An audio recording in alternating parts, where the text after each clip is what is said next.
Today on Truths That Transform. More important than economics, more important even than religious freedom, is the question of life itself. The whole mission of Love Life is to unite and mobilize the church to create a culture of love and life that would result to an end to abortion and the orphan crisis.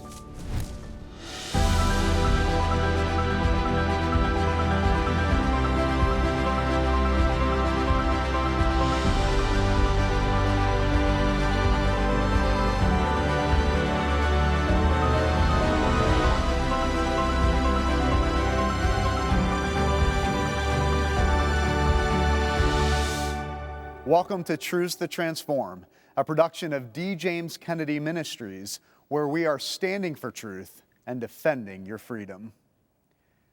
In 1973, the Supreme Court manufactured a so-called right to abortion that nobody had seen in the Constitution for its first 180 plus years.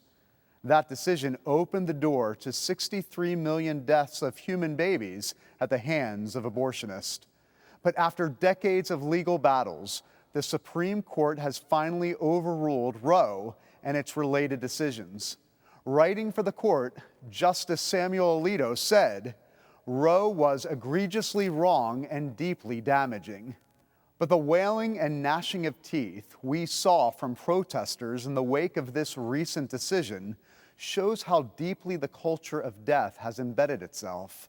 On today's program, you'll discover the basis on which the value of human life rests. And you'll hear from one of America's leading Christian voices, Dr. Albert Mohler. And as we begin, what happens now that the issue of abortion is back in the hands of the state? The Church of Jesus Christ has been at the forefront of not only protecting human life, but nurturing babies and helping mothers. There is now a golden opportunity to continue and expand that work. And as you're about to see, for some children, this work is literally a matter of life and death. Our very own Dr. Jerry Newcomb brings us this story.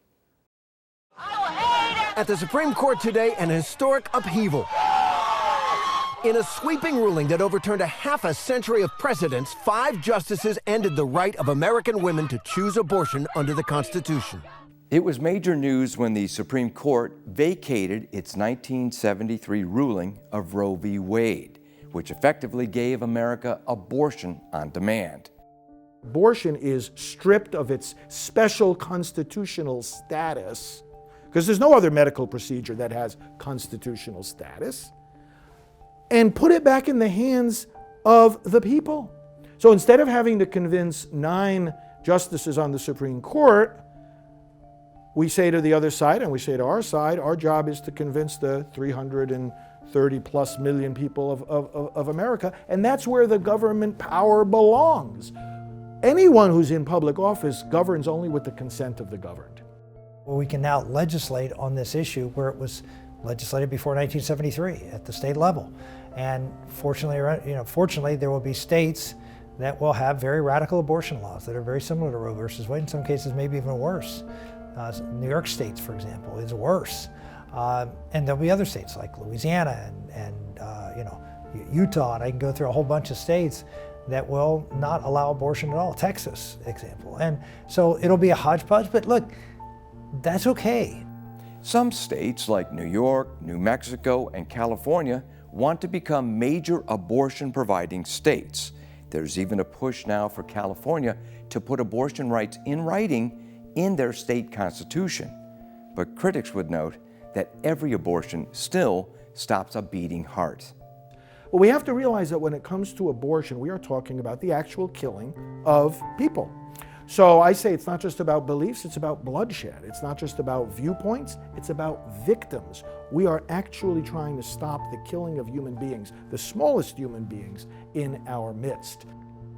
Well, I have a question. In a nation of 345,000 churches, in a nation of more than 500,000 ordained clergy, in an America where 100 million adults profess to be Christians. How could that be that in such a place we're aborting 3,000 babies a day, roughly, much with federal subsidy? How could it be since 1973 that we have killed nearly 63 million human beings made in the image of God? Meanwhile, apart from politics and long before Roe was overturned, Christian people from various denominations have been working hard to provide loving alternatives to abortion. They've done this for decades and will continue to do so that much more. I think the fact that over the last 30 years we've seen an explosion of ministries out there who are meeting the needs of women who have unplanned pregnancies, and so many of those women are choosing life. How can we as the people of God stay silent with the atrocity of abortion and still want to pursue justice? It's a Saturday morning in South Florida, and Pastor Rob Pacienza and other ministers and lay church leaders are out for a prayer walk as part of the ministry called Love Life. The whole mission of Love Life is to unite and mobilize the church to create a culture of love and life that would result to an end to abortion and the orphan crisis. We believe that God has called the church to shape the culture. He called us to be the salt of the earth, the light of the world, the city set up on a hill. He called the church to be the pillar and the foundation of truth. Love Life is a ministry that is all about activating the church. In other words, the church is the one who has the resources to solve the abortion problem, the orphan crisis, but often it's not spoken about from the pulpit. We help churches to find their voice, but also to find their role. Well, here we stand today in front of Astor Women's Center, which is an abortion business that's been here for 19 years. And every Saturday, 40 Saturdays in a row, we lead the local church on a 1-hour missions trip in their city. We bring them out to do 3 things: to pray, to walk, and to sing. It's not a protest, it's not a picket, it's not a march of any kind. We pray, we walk, and we sing, leading and mobilizing the local church to actually be the hands and feet of Jesus in the world.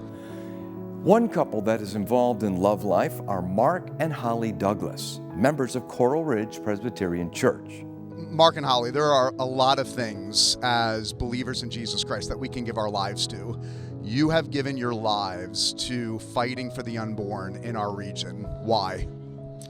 Yeah, I mean, at the end of the day, we just feel like we were Christians, we were followers of Christ, and Nazi Germany in 1943, what would be our responsibility? So when we see lives being lost with a baby in the womb, it's our responsibility to do something. That's something we say, everyone can do something. It may not be serving in the capacity that we are, but whether it's giving of your time, your talent, your treasure, we can all do something to see an end to abortion and support these families.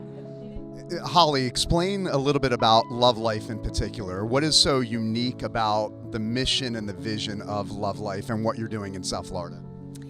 So what we love about Love Life and it's really stood out to us and made us say yes to this mission was that it's calling the church and it's calling pastors to speak on life from a biblical perspective, and then it's a call to action. So it's the vehicle for the church to go out on a short missions trip and go into their city and bring the hope of the gospel and the help of the local church to those that are hurting. And their ultimate goal is to save lives, and such was the case of baby Serenity, a little girl saved from the abortionists in March 2021. To Serenity's mother, Tatiana, news of her upcoming baby was unwelcome at first. It was kind of like a big surprise when she came, so I was like, oh, I don't know what to do. And then my youngest child was under the age of like 1 and 2 at the time. So I was like, having 2 small babies was a little too much. So I kind of went and scheduled the abortion. Tatiana's mom, who had qualms about the abortion, nonetheless had driven Tatiana to the clinic. And outside the clinic were pro-life volunteers praying, including Holly. And we were praying and Tatiana drove up and she was visibly pregnant. And so one of the pastors prayed, please God, no. My mom went outside and that's when she met Miss Holly and Pastor Carmine them. And they kind of talked to her and told me like, hey, don't do this. We spoke to her mother who brought her to the clinic and explained to her what we do and that we're here to help her carry her baby through the pregnancy and beyond. And so we encouraged her to go inside, get her daughter Tatiana, and she did. I walked outside the clinic and I did not get the abortion. Included in the Love Life ministry is a mentoring program for the mothers who choose life for their babies. Holly Douglas is now a mentor to Tatiana. Since I met her, she always been there. She's been a call away. If I need anything, she's always there. She have my back, and as well as she saved Serenity, she helped me with my other two daughters too. The beautiful role of the mentor is you agree to walk with mom for 1 year through her pregnancy and 1 year after. In the mentoring process, Holly Douglas encouraged Tatiana and Xavier to get married to provide a more stable commitment for their family, and they did. Today, baby Serenity is a living reminder of how the church can make a difference in trying to foster a culture of life. I'm glad that I chose life to save her. She's precious, she's nice, she's a goofy baby, and she brought me so much life. We're blessed for having her, and for Miss Holly and the church and Mark for being there for us. We've ministered now to over 2,600 moms that have made the choice for life at the abortion clinic in the last 5 years. These are people that showed up for scheduled abortions. They didn't think about it, they showed up for a scheduled abortion and they made the choice for life. And over 90% of those moms would tell you that if the father of the child had simply supported them, then they never even would have thought about having the abortion. So it's time for men to rise up and to take our proper place of responsibility to protect women and to protect children. All we're saying is protect the unborn. Why? Because they are verifiably human. The evidence that they are human is no less than the evidence that you and I are human. From the Kennedy Collection Library, we'd like you to have A Nation Worth Fighting For by Dr. D. James Kennedy. Is this nation worth fighting for? Is it worth my dying for? We'll send you this gift-size hardcover book at no cost or obligation to you. Just call or write to us today asking for the book A Nation Worth Fighting For to get this valuable and inspiring resource for yourself. I'm so thankful for people like my friends at Love Life South Florida who help and mentor women with unexpected pregnancies like Tatiana, because our culture has been lying to us. Former President Obama once characterized unexpected pregnancy as being punished with a baby. And our current vice president gave an interview objecting to the overturning of Roe, in which she indicated that young men's life choices would be limited if they had to support their own children. This cold, utilitarian view makes unborn babies less than human, to be sacrificed for our convenience or our comfort. Dr. D. James Kennedy exposes the falsehood of this idea in his message, The Sanctity of Life. Today I would like to discuss rationally with you what is probably the most important single moral issue of our time, the matter of abortion. It has been called by numerous writers the American Holocaust. It deals with a matter of vast importance. It deals with the matter of life and death. The Declaration of Independence says that we hold these truths to be self-evident, that all men are created equal and are endowed by their Creator with certain inalienable rights. And among these are life. Before liberty, the pursuit of happiness, more important than economics, more important even than religious freedom, is the question of life itself. If we are deprived of life, then obviously all of our other rights are gone as well. Since the famous Roe versus Wade decision of 1973, more Americans have died through abortion than have died in all of the wars that have been fought in the history of America. A startling fact. And yet it goes on day after day after day. Obviously, it is a problem of tremendous dimensions. What kind of a problem is it? Is it a political problem? Well, it obviously has a political aspect to it, but it is basically a moral problem, an ethical problem, a spiritual problem, a biblical problem. There are well over 100 texts in the Bible that deal with the unborn and with this subject. And therefore it is a subject about which the Bible has much to say.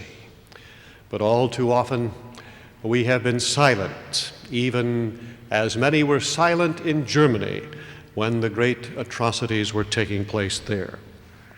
But I believe that we must discuss the issue. Who are the people that are involved? There are some who say that it is merely a woman's issue. Well, I want you to know that I have great sympathy and empathy for a woman who, especially a woman who is out of wedlock, who finds herself with an illegitimate child that she is carrying.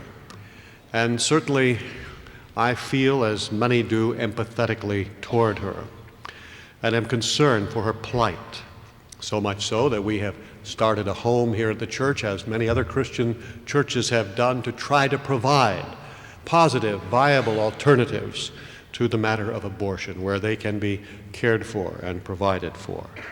But it's not merely a woman's issue. There are others that are concerned as well, including, for example, the husband. That newly created life is as much the husband's as it is the wife's. In fact, historically, it is interesting to note that when the Roman Empire did away with laws which allowed abortion, they did it not because of the woman or the harm that abortions were doing to women, and indeed they do a great deal of harm to women, vastly more than most people are made aware of in this country. The list of medical problems as well as psychological problems is extremely long. But they did it because the husband was being defrauded of his progeny, and that was the reason for the laws. The Bible speaks very strongly about hands that shed innocent blood and God's great displeasure with the shedding of innocent blood. And there is God himself. These are creatures made in his image, and he is greatly concerned about them. There are over 100 biblical texts that make it very clear who they are. Listen to the personal pronouns. Thou didst clothe me with skin and flesh. Clothe what? It? Me with skin and flesh. And knit me together with bones and sinews. The Lord hath made you, who formed you from the womb, and will help you. Behold, I was brought forth in iniquity. I was brought forth, and in sin did my mother conceive me. Or of Jeremiah, before I formed you in the womb, I knew you. And before you were born, I consecrated you. Consecrated you. We don't consecrate an appendix, a tumor, but a person. And when Elizabeth heard the greeting of Mary, the babe leaped in her womb. The babe in my womb, said Elizabeth, leaped for joy. It's interesting, you never hear a woman say that the fetus inside her leaped with joy. It's always the babe. And the Greek word is brephos. The babe in the womb is the brephos. And what does that mean? It's the same term that was used to describe Jesus, the babe, lying in a manger, clothed in swaddling clothes. My friends, the time has come, I believe, that Christians need to stand up. They need to become active. They need to fight this gross moral evil in our time. We have seen that there is not a rational argument that can be presented for this flood of abortions, which has launched this nation out in a sea of blood. God says, woe unto the land that sheddeth innocent blood. We are perhaps going to bring down upon us the very wrath of God. I am certain, I am as certain as I am that I'm standing here now, that this hideous blot on the escutcheon of mankind will be wiped away. God grant that soon this evil will pass from our land. May it be. Hello, I'm Jennifer Kennedy Cassidy. My father, Dr. D. James Kennedy, spent the final 34 years of his life praying and battling through persuasion and biblical reasoning to see Roe v. Wade overturned. How overjoyed he would be to see this day. But he also understood that overturning Roe was only part of the battle. That's why we want to help you think and plan for the days ahead. This is a pivotal time in the battle for the sanctity of human life, and there's a brand new resource that we want to get into the hands of every Christian and through the doors of every church. It's the booklet, Thinking Clearly After Roe, a 5-part strategy moving forward, by John Stemberger. And we'll send it to you as our thanks for your generous donation to help this ministry continue broadcasting the truth about the sanctity of life and so many other biblical issues. John Stemberger is the president of the Florida Family Policy Council, and he says that perhaps the most important part of preparing for a post-Roe world is creating and casting a vision for an abortion-free society, especially for elected officials and other leaders. He shows how we can do that in this compelling booklet, Thinking Clearly After Roe, a 5-part strategy moving forward, which we'll send you as our thanks for your generous donation. And if you're able to give a gift of $40 or more, we'll send you the booklet plus the classic DVD, A Christian Manifesto, from Francis Schaeffer. Schaeffer was one of the most thoughtful, powerful evangelical voices of the 20th century, and in 1982 he came to Coral Ridge Presbyterian Church at my father's invitation to preach this message. It is a resounding call to spiritual arms in the battle for the sanctity of human life and an expert diagnosis of how secularism is killing our nation. This was one of Francis Schaeffer's last messages before he died 2 years later. It is as powerful and as applicable as the day it was preached in 1982, and it is unusually insightful and prophetic as well. With Roe finally having been overturned, these are essential resources for moving forward. Please contact us right away with your generous donation, and we'll send you the booklet from John Stemberger, Thinking Clearly After Roe, a 5-part strategy moving forward, which you'll want to read for yourself and also share with your pastor. And the booklet plus the DVD of Francis Schaeffer's classic message, A Christian Manifesto, as our thanks for your gift of $40 or more.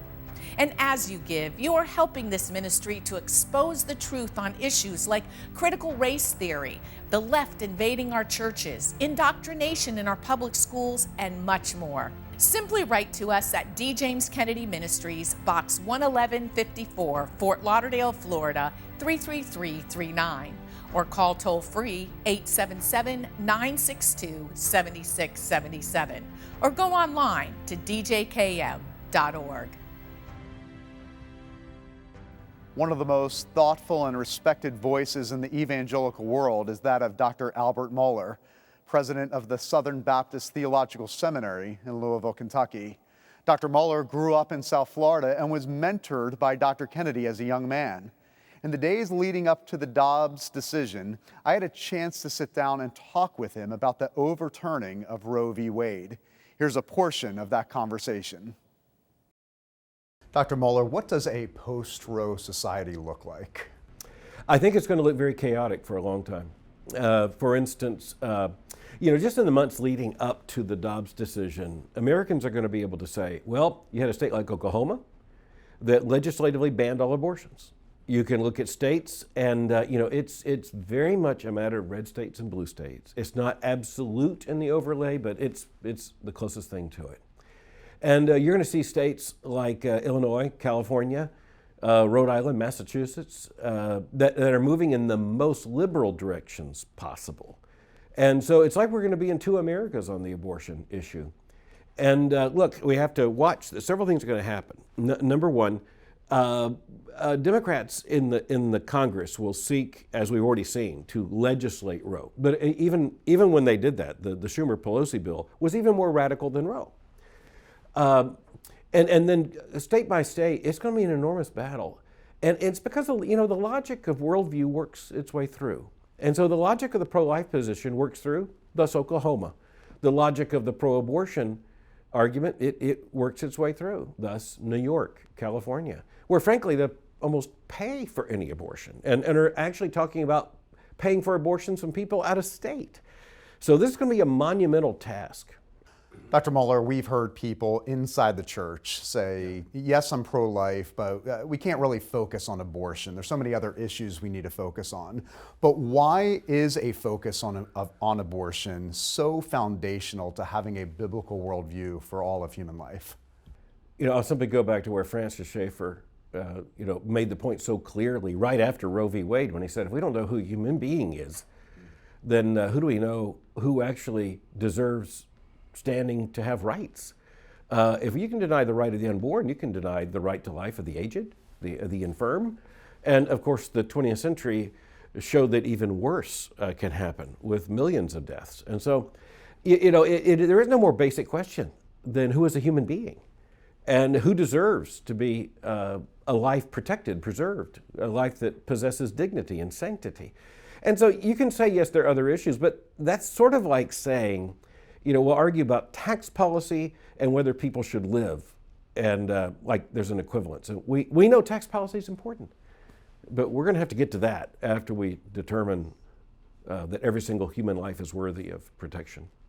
Dr. Muller, thank you so much for your time, for your leadership, and your important voice in this cultural moment. Rob, thankful for you. Honored to be with you today. As Dr. Muller points out, the central question remains: what kind of life is worth protecting? And it's important to remember what the Supreme Court actually did here. They didn't ban abortion or rule on the nature of human life. They simply ruled that abortion is not a constitutional right and sent the issue back to the states. That's why the work of Christians to persuade our fellow citizens of the supreme value and dignity of every human life is more important than ever. To take advantage of all of our resources that we have to offer, make sure to connect with us on Twitter and Facebook. Just search for D. James Kennedy Ministries and search your smartphone's app store to get our D. James Kennedy Ministries app, which features all of our programs, plus a great library of messages from Dr. Kennedy. We're standing for truth and defending your freedom. I'm Pastor Rob Pacienza. Thank you for being with us. And here's a look at the next Truths That Transform. I realized that my surgery hadn't made me a man. And it was confusing because it had made me legally male. And I looked like a male and everybody perceived me as male. But I knew the truth inside. That's next week. This has been a production of D. James Kennedy Ministries.